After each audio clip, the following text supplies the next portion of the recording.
हरे कृष्णा। जय श्री राधे। स्वागत है आपका आपके अपने चैनल भक्ति ज्ञान में, जहाँ हर दिन हम सुनते हैं भक्ति ज्ञान और प्रेम से भरी दिव्य कथाएं।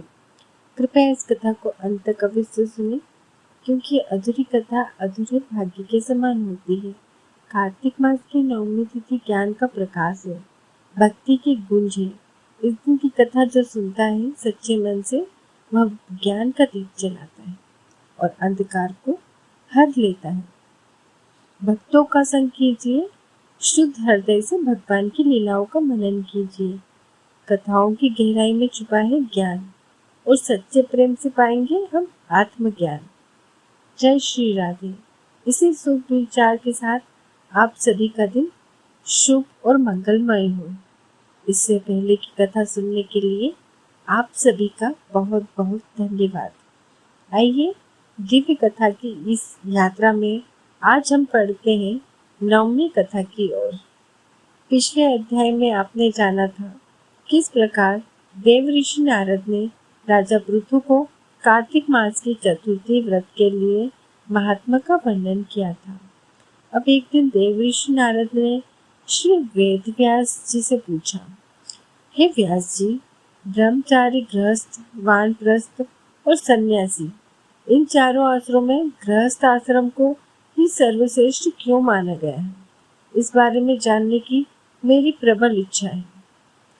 तब व्यास जी ने कहा, हे नारद जी, जैसे सभी नदियां समुद्र में जाकर अपना आश्रय पाती है और सभी जीव माता के आश्रय से ही जीवित रहते हैं, वैसे ही भिक्षुक, ब्रह्मचारी, सन्यासी, विद्यार्थी, गुरु, पूजक और यात्री, ये सभी जीविका रहित होकर भी गृहस्थ का ही आश्रय पाते हैं।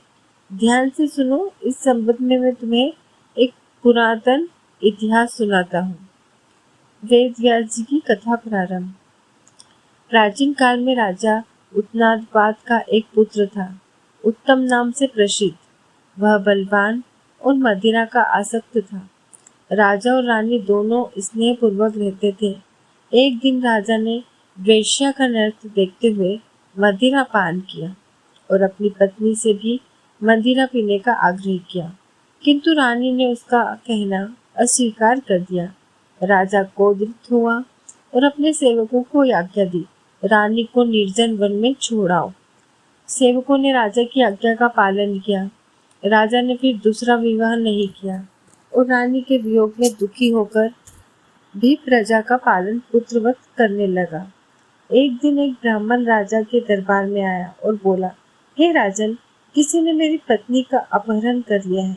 मैं अत्यंत दुखी हूँ, कृपया उसे खोजने का उपाय कीजिए। राजा ने कहा, हे विप्र, मुझे नहीं मालूम कि आपकी पत्नी को कौन और कहाँ ले गया है। मैं कैसे ढूंढ सकता हूँ? तब ब्राह्मण बोला, राजन, आप छठा भाग करके रूप में हमारे रक्षक हैं। मेरी पत्नी को वापस लाना आपका धर्म है। राजा ने कहा, जो विप्र, मैंने आपकी पत्नी को कभी नहीं देखा, आप बताइए मैं उसे कैसे खोजूं?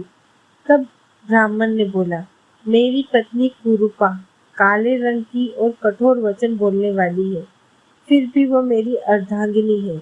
उसकी रक्षा मेरा परम धर्म है। जो पुरुष अपनी पत्नी की रक्षा नहीं करता, उसके पितृ नरकवासी होते हैं। ब्राह्मण के वचन सुनकर राजा ने अपने शस्त्र उठाए और उसे खोजने निकल पड़ा। वह एक आश्रम पहुंचा, जहाँ एक महान ऋषि कुशासन पर बैठे थे।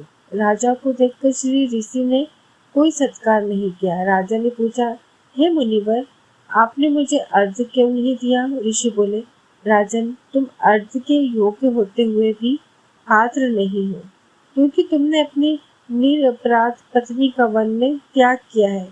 जैसे पत्नी का धर्म है कि वह तन मन से पति की सेवा करे, वैसे ही पति का धर्म है वह पत्नी की रक्षा करे। जहाँ स्त्रियों का मान होता है, वहाँ देवी देवताओं का वास होता है। राजा अत्यंत लज्जित हुआ और पूछा, हे मुनिवर, कृपा कर बताइए, ब्राह्मण की पत्नी को कौन ले गया? ऋषि ने ध्यान लगाया और बोले, हे राजन, अदिति का पुत्र लाख नामक राक्षस उसे हरकर उत्पलावर्त वन में ले गया है। राजा वहां पहुंचा और देखा एक स्त्री बिलपत्र खा रही थी। वह ब्राह्मण की पत्नी ही थी। राजा ने पूछा, हे कल्याणी, तुम कौन हो और यहाँ क्यों? वह बोली, मैं विलास की पत्नी हूँ। राक्षस मुझे अपहरण कर लाया है, पर उसने मुझे कभी अपवित्र नहीं किया। राजा ने पूछा, वह राक्षस अब कहाँ है?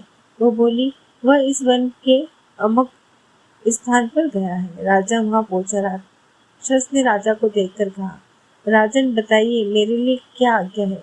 राजा ने पूछा, तूने ब्राह्मणी का अपहरण क्यों किया? राक्षस बोला, राजन, मैं मांस नहीं खाता। ये ब्राह्मण हमारे यज्ञों में मंत्र बोलकर हमें भगाता है। उसी से क्रोधित होकर उसकी पत्नी को यहाँ ले आया हूँ। राजा ने आदेश दिया, इस ब्राह्मणी को तुरंत उसके घर छोड़ाओ। राक्षस ने आज्ञा का पालन किया। राजा ने मन में सोचा, मैंने भी अपनी निर्दोष पत्नी को त्याग दिया है। अब वो कौन सा पुण्य कर्म करूं जिससे पाप से मुक्ति मिले? वह पुण्य मुनि के पास गया। मुनि ने कहा, हे राजन, पत्नी धर्म, अर्थ, काम और मोक्ष सब कुछ देने वाली है। पत्नी के बिना पुरुष को न इस लोक में न परलोक में सुख मिलता है। राजा को पश्चाताप हुआ। मुनि ने बताया, राजन, तुम्हारी पत्नी को सतापात नामक नाग पाताल लोक में ले गया है। उसे नंदा नाम की कन्या ने छिपा रखा है। राजा ने लाख राक्षस को बुलाया और आज्ञा दी, जाओ मेरी पत्नी को पाताल लोक से ला कर दो। राक्षस तुरंत गया और रानी को वापस लाया। राजा और रानी पुनः स्नेह पूर्वक रहने लगे। देव ऋषि नारद ने राजा पृथु से कहा, हे राजन, यह गृहस्थ आश्रम महात्म्य की कथा तुमने सुनी। अब आगे जो सुनना चाहो वह अगले अध्याय में सुनोगे। हे भक्तों, यदि आपको यह दिव्य कथा हृदय को छू गई हो तो कृपया भक्ति ज्ञान चैनल को लाइक करें, सब्सक्राइब करें और घंटी जरूर दबाएं, ताकि जब वह अगला अध्याय प्रकाशित हो सबसे पहले आपके पास पहुंचे। हर दिन एक नई कथा, एक नई सीख। हरे कृष्णा। जय श्री राधे। जय तुलसी महारानी माता की आरती। आज से आप हर दिन वीडियो में के लास्ट में लिखी हुई आरती और चालीसा पाठ खुद भी पढ़ सकेंगे। जय जय तुलसी भगवती सत्यवती सुखदनी, नमो नमो हरिप्रेषी, श्री वृंदावन गुणखानी, श्री हरिशीस रजनी देहु, अमर बम जनहतानी, हे वृंदावनी अब न करो विलम, धन्य धन्य श्री तुलसी माता, महिमा अगम सदा श्रुति गाता, हरि के प्राण से तुम प्यारी, हरे हेतु किन हो तब भारी, जब प्रसन्न है दर्शन, दीन हो तब कर जोरी, विनय उसकी है संभाव, भगवत कंत मन मोह, दिन जानी जानी छाड़ छ, सुनी लक्ष्मी तुलसी की बानी, दिन हो श्राप पर आनी, उस आयोग वरनागन हारी, होठ बीट पर तुम जड़ धनुधारी, सुनी तुलसी श्री ते ही थामा, करूँ वास तुनि चंधामा, दियो वचन हरि तब, तत्काला सुनहि सुमुख जानी, हो बिहाला समय, पायरो पाती तोर पुजहि, आस वचन सत मोरा, तब गोकुल मह गोप सुदामा, तासु भई तुलसी तु भामा, कृष्ण रास लीला के माही, राधे शक्य प्रेम लखि नाही दियो, श्राप तुलसी तत्काला, नर लोकी तुम जन्म महु बाला, यो गोप दानव राजा, शंखचूड़ नामक सिर ताजा, तुलसी बता सुर की नारी, परम सती गुण रूप आगारस, दबे कल्प व्रत जब गयो कल्प त्रथी, जन्म तब भयो हो, वृंदा नाम भयो तुलसी को, असुर जालंधर नाम पति को, अति द्वंद अतुल बल धामा, किन्ह शंकर से संग्रामा, जब निज सेन सहित शिव हारे, मरहि न तब हर हर ही पुकारे, पतिव्रता वृंदाती नारी, को न सके पति ही संहारी, जब जलंधर ही भेष बनायो, वृंदा डिंग हरि पहुँचो, जाय शिव तिलहि करि कपट प्रसंगा, कियो सती तो धर्म होई भंगा, भयो जलंधर कर संहारा, सुनि और शोक अपारा, ही छड़ दियो कपट हरिटार, लखी वृंदा, दुख गिरा उचार जलंधर, जस हत्या बिरता सोई रावण, तस हरि सीता अस प्रसत हृदय तुम्हारा, धर्म घंडी मम पति ही सारा, यही कारण लपिश्रास हमारा होवे, तनु पाशन तुम्हारा, सुनि हरि तुरंत ही वचन उचार दियो,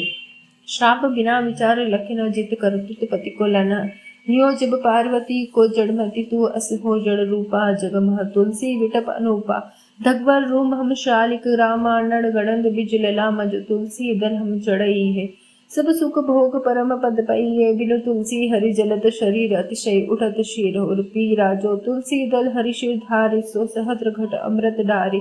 तुलसी हरि मनरंजन हारी, रोक दोष दुख भंजनि हारी। प्रेम सहित हरि भंजन निरंतर, तुलसी राधा में नाही अंतर। व्यंजन हो 56 हो प्रकार, बिन तुलसी दल ना हरि प्यारा।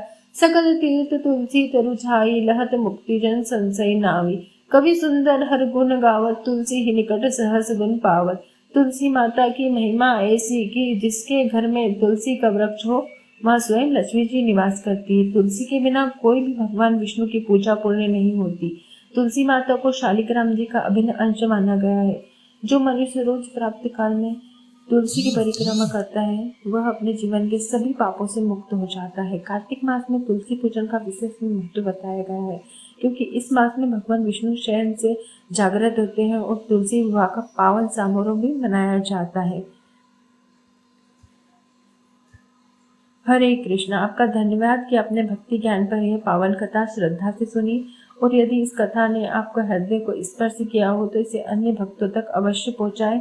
जय श्री हरि, जय श्री कृष्णा, जय कार्तिक महाराज। फिर मिलेंगे अगले अध्याय में भक्ति ज्ञान के साथ, जहाँ हर शब्द में बसती है भक्ति की गहराई। और चैनल को सब्सक्राइब करना बिल्कुल ना भूलेगा। लाइक शेयर सब्सक्राइब जरूर कीजिएगा।